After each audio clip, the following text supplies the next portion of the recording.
রাজধানীর পেট্রোল পাম্পগুলোতে জ্বালানি তেল সরবরাহ পরিস্থিতি ধীরে ধীরে স্বাভাবিক হতে শুরু করেছে। বিভিন্ন পাম্পে গাড়ির লাইন দেখা গেলেও আগের তুলনায় ভোগান্তি অনেকটাই কমেছে বলে জানিয়েছেন চালকেরা। পাম্প কর্তৃপক্ষ জানিয়েছে সরকারের সরবরাহ বাড়ানোর ফলে পরিস্থিতি এখন অনেকটাই নিয়ন্ত্রণে। জ্বালানি তেলের সংকট কাটাতে সরবরাহ বাড়িয়েছে সরকার। প্রতিটি পেট্রোল পাম্পে আগের তুলনায় প্রায় 20% বেশি জ্বালানি বরাদ্দ দেওয়া হচ্ছে। এর প্রভাবও স্পষ্ট রাজধানীর পেট্রোল পাম্পগুলোতে। এখনও গাড়ির দীর্ঘ সারি থাকলেও নেই আগের সেই হাহাকার।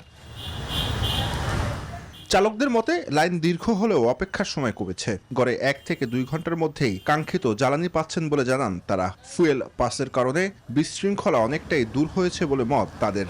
এর আগে আপনার পাম্পে দাঁড়াতে হতো 2 থেকে 2.5 ঘন্টা, এখন হচ্ছে আধা ঘন্টা 40 মিনিটের মধ্যে তেল পাওয়া যাচ্ছে। আগের অবস্থা থেকে এখন একটু ভালো মনে হচ্ছে, কারণ আজকে সিরিয়াল কম পেয়েছি। আমি 15 মিনিটে তেল নিছি, পুরো ফুল ট্যাঙ্কি তেল দিছে আমাকে। পাম্পগুলোতে তেল আসার পরিমাণ বৃদ্ধি পাওয়ায় গ্রাহকদের চাহিদা মেটানো সহজ হচ্ছে। ভোগান্তি কমায় গ্রাহকরাও খুশি। আগে তো লাইন থাকতো, অনেক লম্বা লাইন থাকতো, তেল থাকতো না। এখন তো আপনার তেল থাকে, বেশি তেল দেয় তো, বেশি তেল দেয়। আগে তো 12 ঘন্টা 13 ঘন্টা লাগতো তেল নিতে, এখন তো মোটামুটি 9টা বাজে সিরিয়াল লাগাইছি, তো ভালোই সিরিয়ালের কাছে পাইছি। ওরকম একটা সিরিয়াল নাই, আগে থেকে অনেকটুকু কমছে এবং কি এখন ভালো আছে।